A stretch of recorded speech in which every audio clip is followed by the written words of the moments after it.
Hi, my name's Duncan. I've decided to get off my intellectual butt and chime in on a big debate that's been sprawling across academia and YouTube, mainly as I've seen it on the internet. There's a lot of debate about it. There's two sides to this debate. There's, on one side, we have PC social justice warriors.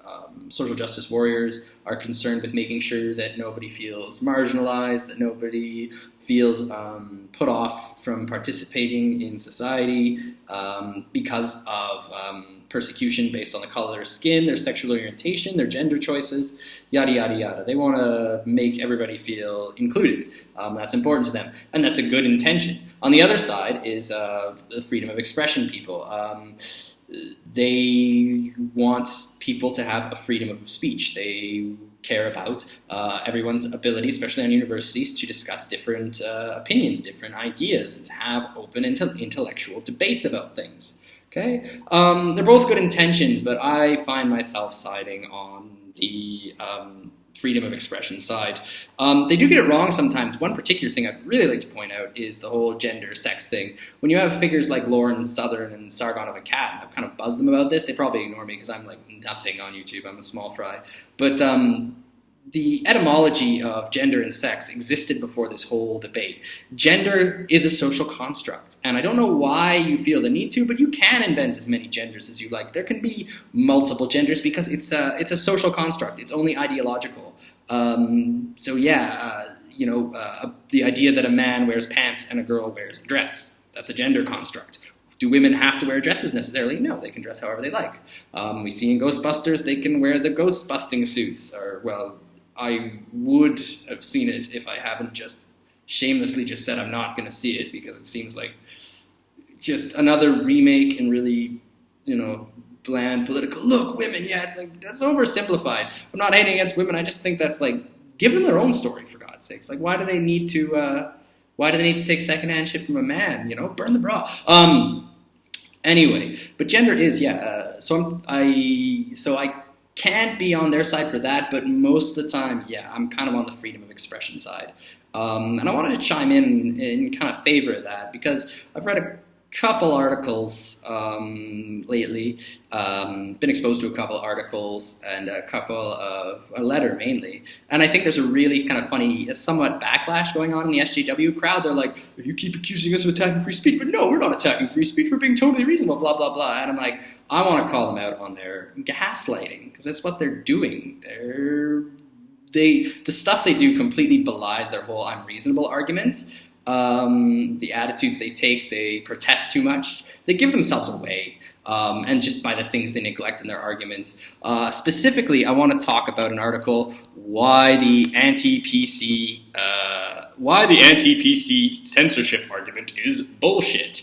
And to be fair, Daniel Valencia, they do have some points. I've got to concede that they made a great point about Anne Rice, how she was talking about kind of getting up against the mobs that were criticizing a book, demanding it to be censored. This author, Valencia, I'll just say Valencia, is that correct? Let me scroll up again, find out. Yeah, where'd you go? There you go, Valencia. Yeah, they made a good point that, people have a right to complain about content and say, well, that's offensive to certain people. If you defend free speech, you got to be on board with that. It's like, they do have the right to complain about it. They do even have the right to call for it to be banned. That is their freedom to express their opinion. That's their opinion. What this article conveniently glosses over though, in all of its examples, are actual instances where I'm any concern is on campus colleges, like, actual instances where people are denied their right to speak publicly. The biggest examples I can hear of, or there's an attempt to deny them. They don't fully deny them, but you can tell that's the intent. They literally try to stop them from speaking. Biggest examples are Ben Shapiro, Milo Yiannopoulos, and Christina Hoff Sommers. People try to stop them from speaking. And to me, that is like, how can you say you're pro-free speech when you literally try to shut these people up? Like, you belie yourself because you don't mention these instances where you actually try to shut people up, because that happens. They block the door of the Milo Yiannopoulos event. They try to shout down Christina Hoff Sommers, which is ridiculous. It's an abuse of the word hate speech. They say anything that questions their dogma, you'll find out quickly, is hate speech. It questions the statistics that they use that have been debunked to support their victim narrative. The victim narrative they need to say people are marginalized, and therefore police speech to protect their feelings, yada, yada, yada. They don't mention any of this nonsense at all. And that's just three main examples of stuff they do to try to deny people from speaking up. There's even examples of these people saying free speech, it's like white privilege. I don't know. Sorry, citation needed there. It was on a video I've seen a while ago. But the point is, that the reality of facts totally belies what they're saying, that anti-PC censorship arguments build them. It's like, no, you're gaslighting, because you are doing these things. Like this community, this pro-PC group is very blatantly trying to block people from voicing their opinions. There's doxing, there's all kinds of silencing, shaming techniques. That's trying to shut people down. That is not pro-free speech. If you are saying we're being so unreasonable, and yeah, I guess it's your right, but it's not your right to disrupt events, to walk on stage and try to shut speakers up, as happened with Milo Yiannopoulos, which happened when someone is speaking on stage. It's not, how is that protecting their free speech when you're trying to shout them up by screaming hate speech, hate speech, hate speech? How is it trying to no platform opinions that you don't like? How is that reasonable when other students want them there? They've got a right to be there. And you actively trying to deny them, I'm sorry, that goes beyond your free speech. You're inhibiting other people's. You're deliberately trying to inhibit other people's. So I totally call bullshit on that. What you're doing is gaslighting. What these articles are doing, these like, we're being reasonable, he's acting innocent shit, is totally gaslighting about it. You don't understand what gaslighting is. The anecdote goes that there is a man and a woman. The man lights the gas on the stove, very subtly. And then the woman turns off the gas. She smells the gas. I smell gas. I smell gas. Do you smell gas? And the man says, no. He pretends like he didn't do it. And then he'll go and like turn off the gas very slyly so that the woman is like, she thinks she can smell the gas. Like, I can smell the bullshit. But then they ask, no, what are you talking about? I'm not doing that. I'm not trying to deny your free speech. I'm not trying to anything like that. There's no gas on. And then, he uses this to undermine her sanity, to get something out of her. The point is, it's dishonest. It's intellectually dishonest, and I think all these articles totally neglect the actual stuff that these people do to try to deny free speech, with their good intentions, of course, but they don't bring that up, and you need to bring that up. You need to bring up, if you're going to talk about this argument, you need to bring up the Milo protest, Even if you want to say that they had the right to shut down Milo, because what he says he does walk the line, I'll admit it. He pushes the boundaries. But Ben Shapiro, Christina Hoff Sommers, they research their facts. They just give facts that you don't like. You burn Christina Hoff Sommers' book. That seems like censorship to me, man. Like burning somebody's ideas. I mean, it's symbolic censorship, to be sure. But it doesn't really jive with your whole we're being reasonable, because that's not reasonable conduct. Saying stuff that is, hate speech that isn't hate speech, that's just a really sly way of getting what you want, which really is censorship. You're just trying to mask it as, stopping hate speech. Stopping hate speech, aka facts that interrupt your little agendas. And you're being completely disingenuous to not mention all these instances.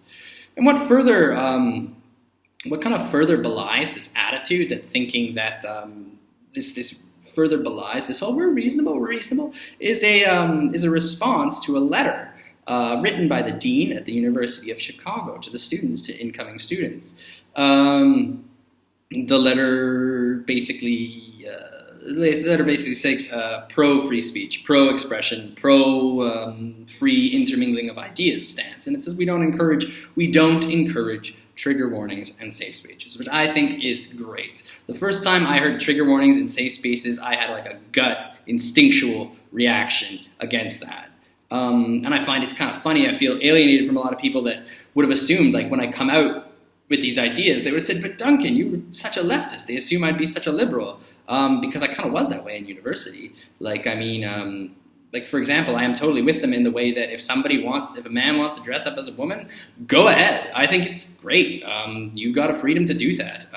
Be fabulous, Gay people, you got a right to be gay. Go out there, be fabulous. I love people that break the norm, that aren't afraid of what people think of them. And I don't want to shut them down. I don't want to hate them. I want to make them feel included because I like those people. I like transgender people. I like gay people. I find them refreshing and interesting. Generally, I guess that's a bit of a generalization, but I mean just people that are perceived as different. Like I used to wear like pink hat, pink scarf, somewhat effeminate colors, all that stuff. Love that stuff, and you got a freedom to it. And I think haters are totally out of place hating on that just for that. But you're totally out of place trying to shut down people saying they're haters when they're really just trying to bring up a point, which, in my opinion, a lot is what's happening, which is the problem. Anyway, so the university issues this letter, and this is where I turn into a bit of a cock. Because this Kevin Gannon, for Vox magazine, and I'm only going to really go into one point about Kevin Gannon's article because it's a response to this letter, and he says, "I'm dismayed by how diatribes like the Chicago letter approach students in adversarial terms." Okay, he called the dean's letter a diatribe. Now. Diatribe, what's the definition? A bitter, sharply abusive denunciation, attack, or criticism. And this is the little thing, but I pick up on these little things. These little things tell you a lot. Okay, the fact that he used the word diatribe for the dean's letter, to me is, I don't think he understands what a diatribe is. Or if he does, he's hysterical and he's over-defensive. And he doth protest too much. He doth protest too much, and that gives it away right there. Because I'm going to read you the dean's letter, and I want you to tell me if that sounds like a diatribe, if it sounds like a bitter, sharply abusive denunciation, attack, or criticism. Let's read the letter, shall we? Okay, here we go. Dear class of 2020 students, welcome and congratulations on your acceptance to the college at the University of Chicago. Earning a place in our community of scholars is no small achievement, and we are delighted that you selected Chicago to continue your intellectual journey. Remember, Chicago is the university that produced Milton Friedman, but you can't really hold that against them for this. Anyway, that doesn't even come into it. If you got that argument, how are trigger warnings and safe spaces going to stop the Martin Friedmans of the world? Or whatever. Anyway, Milton Friedmans, excuse me. How are they going to stop the Milton Friedmans of the world? I don't know. Anyway, once here you will discover that one of the University of Chicago's defining characteristics is our commitment to freedom of inquiry and expression. Okay, so you're extolling something. This is captured in the university's faculty report on freedom of expression. Members of our community are encouraged to speak, write, listen, challenge, and learn without fear of censorship. Civility and mutual respect are vital to all of us. So, write, listen, challenge, and learn without fear of censorship. There's the word. There's the censorship. Mr. Gannon perhaps was triggered. This maybe is what triggered Mr. Gannon to say diatribe. Maybe, I don't know. Civility and mutual respect are vital to all of us, and freedom of expression does not mean the freedom to harass or threaten others. You've covered that point. What I said. You can't just hate on a transgender person for being transgender. They got a right. It doesn't hurt you. Leave them be. That's totally correct, and I don't think any reasonable person would argue with that. I think those kind of people are refreshing. You can call that condescending or problematic or whatever, but I think they're fine. You will find that we expect members of our community to be engaged in rigorous debate, discussion, and even disagreement. At times, this may challenge you and even cause discomfort. It might challenge you and even cause discomfort. That's pretty hateful. Our commitment to academic freedom means that we do not support so-called trigger warnings. We do not cancel invited speakers because their topics might prove controversial, and we do not condone the creation of intellectual safe spaces where individuals can retreat from ideas and perspectives at odds with their own. Fostering the free exchange of ideas reinforces a related university priority, building a campus that welcomes people of all backgrounds. Diversity of opinion and background is a fundamental strength of our community. The members of our community must have the freedom to espouse and explore a wide range of ideas. So I wonder sometimes if these SJWs even read what these people are saying. Fostering the freedom of exchange of ideas reinforces a related university priority, building a campus that welcomes people of all backgrounds. That's what they've said. That's one of their priorities. Okay? Are you going to argue with that? Diversity of opinion and background is a fundamental strength of our community. The members of our community must have the freedom to espouse and explore a wide range of ideas. You love diversity, except when it's about ideas. I'm enclosing a short monograph by Dean John W. Boyer, the Martin A. Ryerson Distinguished Service Professor in History and Dean of the College, which provides a helpful primer. This monograph, entitled Academic Freedom and the Modern University, the Experience of the University of Chicago, recounts the history, debate, and even scandal resulting from our commitment to academic freedom. Ooh, there's scandals. Ooh, scandalous. If you are interested in some of the source material mentioned in Dean Boyer's book, you can find links to the important reports at the website maintained by our university provost at http:// I'm not going to read it. Again, welcome to the University of Chicago. See you in September. Okay, so let's just verify. Let me just see. A letter from the University of Chicago students to the incoming students of, so this is the letter he's talking about. Okay, and what does he call it? He calls it I'm dismayed by how diatribes, like the Chicago letter, approach students in adversarial terms. Diatribes. He called that a diatribe.